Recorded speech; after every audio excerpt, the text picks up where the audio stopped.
नमस्ते। आज हम आयुर्वेद की दुनिया में एक बहुत ही पर्सनल जर्नी पर चलने वाले हैं। हम मिलकर ये समझेंगे कि आपकी अपनी यूनिक बॉडी माइंड टाइप, जिसे आयुर्वेद में प्रकृति कहते हैं, वो आखिर है क्या। तो चलिए शुरू करते हैं।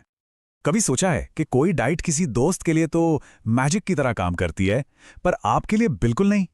या फिर कुछ लोग नेचुरली इतने एनर्जेटिक कैसे होते हैं और कुछ एकदम शांत? आयुर्वेद कहता है कि इन सभी सवालों का जवाब आपकी अपनी बिल्कुल यूनिक बनावट में ही छिपा है। तो फिर इस पहेली को सुलझाने के लिए सबसे पहले और सबसे जरूरी कॉन्सेप्ट को समझना होगा कि ये प्रकृति आखिर है क्या। देखिए, बिल्कुल सिंपल शब्दों में कहें तो प्रकृति आपका वो नेचुरल बॉडी माइंड टाइप है जो आपको जन्म के साथ ही मिल जाता है। आप इसे अपनी बॉडी का एक परमानेंट ब्लूप्रिंट समझ सकते हैं जो पूरी जिंदगी आपके साथ रहता है और बदलता नहीं है। आयुर्वेद के महान आचार्य चरक ने इस बारे में बहुत खूबसूरत बात कही है, जन्म मरण अंतर्भाविनी। इसका मतलब है वो चीज जो जन्म से लेकर मृत्यु तक परमानेंट रहती है। ये आपकी असली पहचान है, ना कि कोई टेम्पररी हेल्थ इशू जो आप शायद आज महसूस कर रहे हो। तो अब सवाल ये उठता है कि ये परमानेंट ब्लूप्रिंट बनता कैसे है। इसका जवाब छिपा है 3 फंडामेंटल एनर्जीज में, जिन्हें आयुर्वेद में दोष कहा जाता है।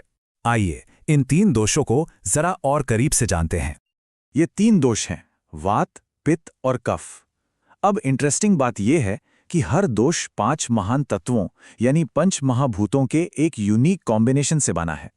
जैसे वात बनता है आकाश और वायु से, पित्त अग्नि और जल से, और कफ पृथ्वी और जल से। और इन्हीं एलिमेंट्स से इनके गुण, इनकी क्वालिटीज तय होती हैं। तो चलिए इन तीनों में फर्क को समझते हैं।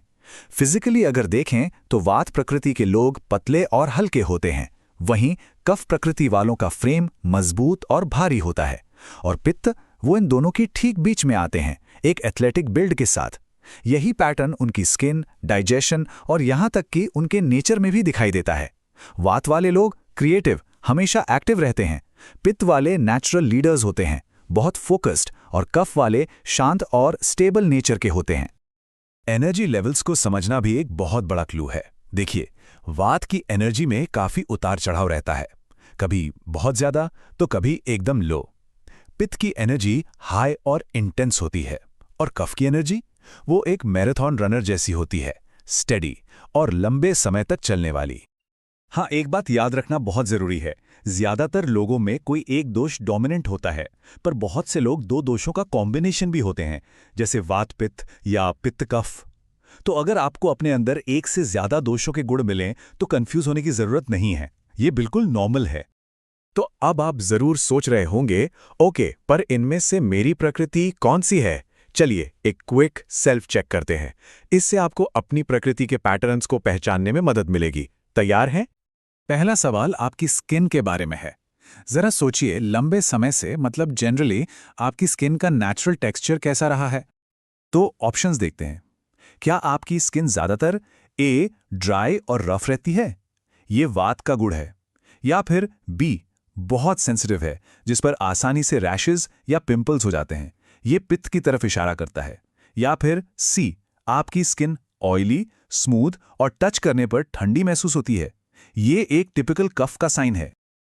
ऑलराइट, अब बात करते हैं आपके फिजिकल फ्रेम की, मतलब आपके बॉडी स्ट्रक्चर की, वो नेचुरल बनावट जो ज्यादातर जिंदगी आपके साथ रही है। इसके भी 3 ऑप्शन है। क्या आप ए नेचुरली पतले और हल्के हैं, जिनके जॉइंट्स आसानी से दिख जाते हैं, ये वात की निशानी है? या बी आपकी बॉडी मीडियम और एथलेटिक बिल्ड की है, ये पित्त को दिखाता है? या फिर सी आपका फ्रेम सॉलिड और भारी है और वजन भी आसानी से बढ़ जाता है, ये एक कफ का गुण है? तो अगर आपके ज्यादातर जवाब ए थे तो आपकी प्रकृति वात हो सकती है, ज्यादातर बी पित्त की तरफ और ज्यादातर सी कफ की तरफ इशारा करते हैं। और हां, याद रखिए, ये खुद को समझने की दिशा में बस एक पहला छोटा सा कदम है। अब एक बहुत बहुत जरूरी बात जिसमें लोग अक्सर कंफ्यूज हो जाते हैं, हमें अपनी असली प्रकृति यानी आवर बेसिक नेचर और आज की हेल्थ प्रॉब्लम्स के बीच का फर्क समझना होगा। आयुर्वेद में इस टेम्पररी इम्बैलेंस को विकृति कहते हैं। ये कंपैरिजन इसे बिल्कुल क्रिस्टल क्लियर कर देगा। प्रकृति जो है वो जन्म से मिली है, परमानेंट और बैलेंस्ड। दूसरी तरफ है विकृति, ये एक टेम्पररी इम्बैलेंस है, जो स्ट्रेस, गलत खान-पान या मौसम बदलने से हो सकता है, और इसे ठीक किया जा सकता है। तो अपनी आज की किसी प्रॉब्लम को अपनी परमानेंट नेचर समझने की गलती बिल्कुल ना करें। तो अब फाइनल सवाल कि अपनी प्रकृति जानना इतना जरूरी क्यों है? इसका हमारी डे टू डे लाइफ में क्या फायदा है? Why does it really matter? अपनी प्रकृति को जानना बेसिकली अपनी हेल्थ का एक पर्सनल रोड मैप बनाने जैसा है। इससे आप अपने लिए सही डाइट, बेस्ट लाइफस्टाइल और एक ऐसा डेली रूटीन चुन सकते हैं जो आपको बैलेंस में रखे। और सबसे बड़ी बात, ये आपको आने वाली हेल्थ प्रॉब्लम से बचाने में मदद करता है। सच कहूं तो ये असली पर्सनलाइज्ड हेल्थ केयर की शुरुआत है। क्योंकि आयुर्वेद का असली मकसद सिर्फ बीमारी को ठीक करना नहीं है। जैसा कि ये श्लोक कहता है, स्वस्थस्य स्वास्थ्य रक्षणम। इसका मतलब है जो इंसान स्वस्थ है उसके स्वास्थ्य की रक्षा करना। अपनी प्रकृति को जानकर आप असल में यही करते हैं। तो अब जब प्रकृति के बारे में ये जानकारी मिल गई है, ये सोचने का समय है कि इस ज्ञान का इस्तेमाल करके कोई भी अपनी हेल्थ का कंट्रोल अपने हाथों में कैसे ले सकता है। ये सिर्फ इन्फॉर्मेशन नहीं है, ये सेल्फ अवेयरनेस का एक बहुत ही पावरफुल टूल है।